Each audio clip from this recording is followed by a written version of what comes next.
शहर के एक पुरसुकून और पोश इलाके में एक बहुत बड़ी और शानदार हवेली थी जिसे लोग सुल्तान हाउस के नाम से जानते थे।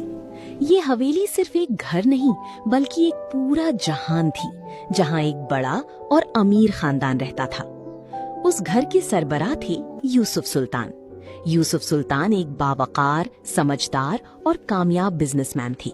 उनकी शख्सियत में एक अजीब सा रौब और वकार था। उनकी बीवी मरियम सुल्तान निहायत नर्म दिल और मोहब्बत करने वाली खातून थी।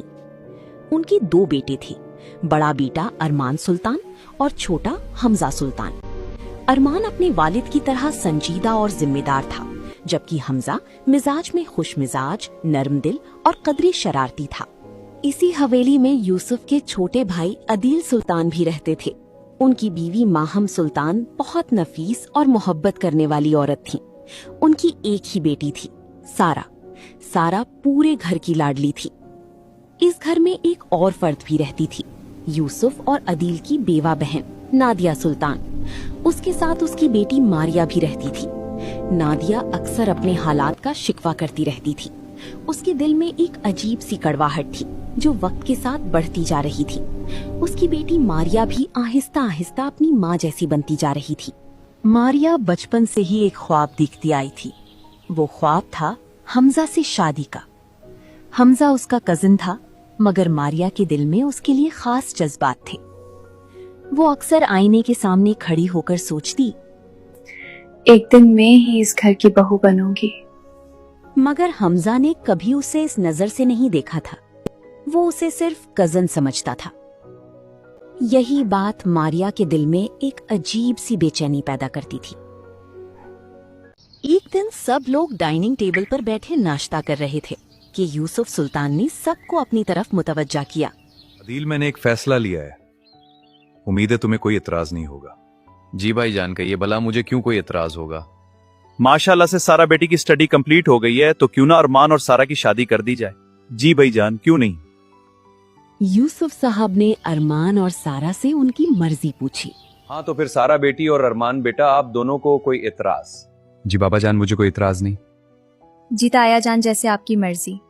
ये कहकर वो शर्माकर मुंह नीचे कर लेती है। घर में खुशी की लहर दौड़ गई। क्योंकि सारा का यूनिवर्सिटी में आखिरी दिन था, इसलिए खानदान ने फैसला किया कि शादी में ज्यादा देर ना की जाए। यूं 1 हफ्ते बाद शादी की तारीख मुकर्रर हो गई। सारा की यूनिवर्सिटी में एक बेहतरीन दोस्त थी, ज़ारा। ज़ारा निहायत खूबसूरत लड़की थी। उसके चेहरे पर मासूमियत और आंखों में नरमी थी। वो अमीर खानदान से ताल्लुक रखती थी, मगर उसके अंदाज में गुरूर नहीं था।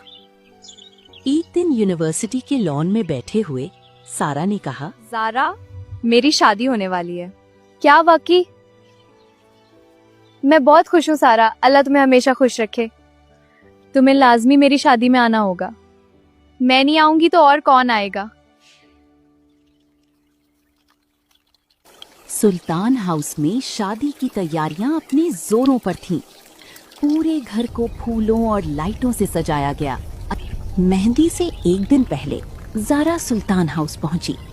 वो खूबसूरत लिबास में थी और उसके कंधे पर नफासत से रखा हुआ दुपट्टा उसकी शख्सियत को और दिलकश बना रहा था।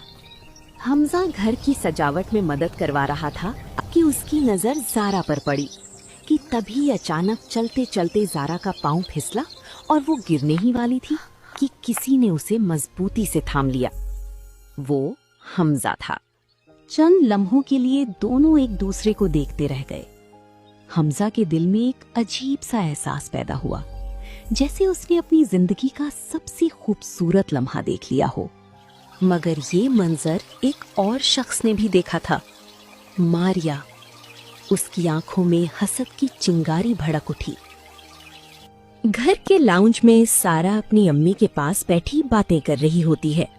सारा अपने उपटन के जोड़े में मलबूस होती है कि तभी ज़ारा भी लाउंज में दाखिल होती है। सारा की नजर ज़ारा पर पड़ती है तो वो खुशी से उठकर ज़ारा के गले लगती है और सारा कहती है, शुक्र है तुम आ गई, मैं कब से तुम्हारा वेट कर रही थी। ज़ारा मुस्कुरा देती है और फिर सारा की अम्मी को सलाम करती है। अस्सलाम वालेकुम आंटी। वालेकुम सलाम बेटा।